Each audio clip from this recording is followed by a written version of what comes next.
Lingkaran Survei Indonesia atau LSI Network kembali merilis hasil survei pilkada di beberapa daerah periode Agustus 2020.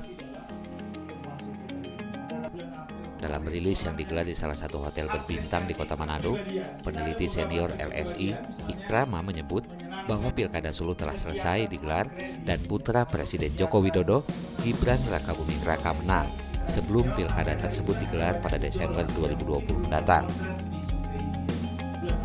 Menurutnya, kemenangan Gibran di Pilwakot Solo tak lepas dari pengaruh sang ayah yaitu Joko Widodo yang pernah memimpin kota Solo selama 2 periode. Ikrama menambahkan, untuk bisa melawan Gibran, penantang harus menghadirkan manuver dan serangan yang kuat. Sementara itu, terkait Pilgub Sulawesi Utara, LSI merilis hasil survei Pilkada Sulawesi Utara periode 22 sampai 29 Agustus 2020. Di mana Oli Dondo Kambe dan Stephen Kandau masih berpeluang menang dibanding 2 penantang lainnya, yaitu Kristiani Egwenia, Teti Paruntu, Sehan Salim Lanjar, dan Poni Aneka Panampunan, Henry Runtuwene.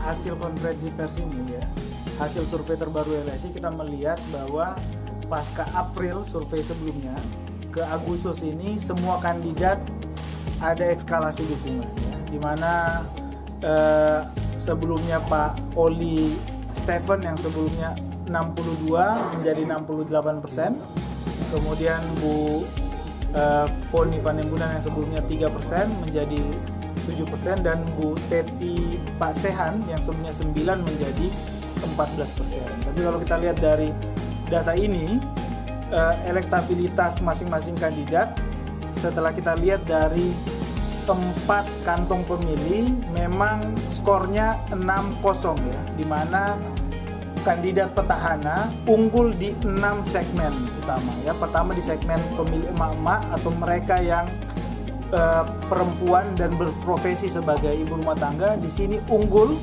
di atas 60%. Kemudian di segmen pemilih Protestan kita lihat di sini di atas 65% adalah pemilih Pak Oli Stephen atau petahana.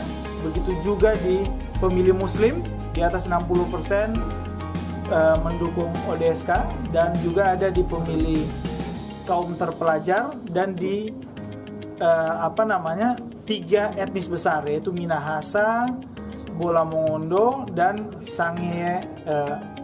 3 etnis itu adalah pendukung petahana. Jadi sebenarnya lonjakan suara petahana dari sebelumnya 62 ke 68 disumbang dari 6 kantong pemilih tersebut. Regional 4 Sulawesi Utara, Kelvin Limpek, Jackson Lacandu melaporkan. Kegiatan akredit atau kegiatan